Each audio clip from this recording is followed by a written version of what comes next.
I keep hearing the word insurrection this morning um, because of all the violence that occurred yesterday at the Capitol building.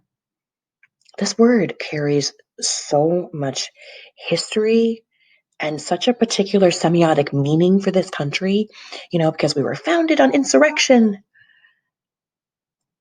But yesterday had to have been one of the most heartbreaking moments of my adult life, other than being in New York City during 9/11. But in some ways, this was far worse.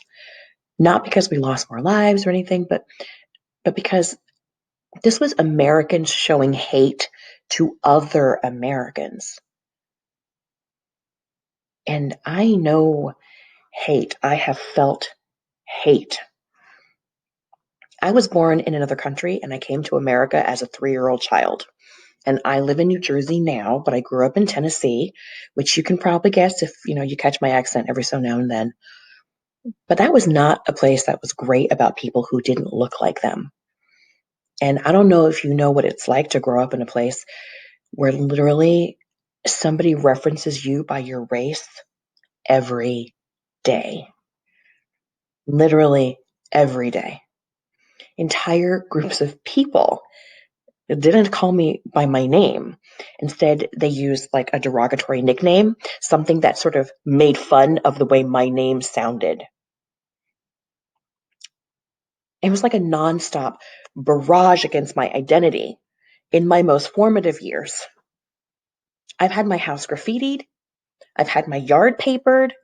I've had kids physically hold me down and throw horseshoes at me while my gym teacher sort of stands by watching, kind of listlessly protesting, "Come on, guys, stop that." Ah. No repercussions for anyone. And I will never forget the look on that girl's face. Her name was Melissa, by the way. When she saw me move into her neighborhood for the first time, we went to school together, so she knew who I was. She got right into my face and she said, "I don't like you and I don't want you here." I was like 10. I was only 10. I kind of sort of thought that I had escaped it in the sense that I came up north for school and I've lived up north ever since. And my time in New York City was amazing. I have never felt so included and so comfortable with so many different groups of people. And they were all doing a pretty good job of living together in a pretty tight space and watching out for each other when they could. I had almost dropped my guard. I almost thought to myself, it's better now. It's better. I mean, how bad could Tennessee be now? It's been years. Come on.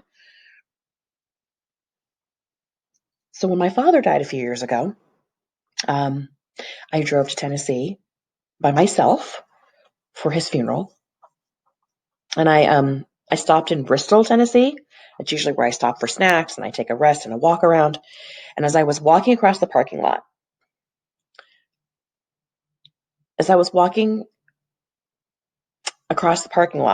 some guys, some some young men, they drove past me in their big old pickup truck, and they leaned out the window and they made some weird noises at me, like they were imitating the Chinese language, which happens to me a lot, by the way.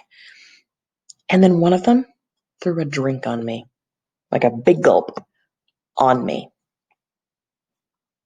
So, no, it's not over. It's still the same. And just FYI, it was also a really rough funeral, but that's another story. Um, all this energy spent on hating something or someone that doesn't look like you is a waste of human capital. There is value in every American. There is value in listening to each other and not wasting energy spent in hating or allowing the people in our lives or in our government to perpetuate hate against other fellow human beings. Everyone has value. Everyone has worth. Everyone can contribute. And if you put aside your fear, for like a second, you might be able to hear and take in a perspective that's a little different from yours, and you might learn something amazing. I and I think that would be a fabulous and wonderful step forward for all of us. Thank you, New Jersey, for not throwing a Mountain Dew on me.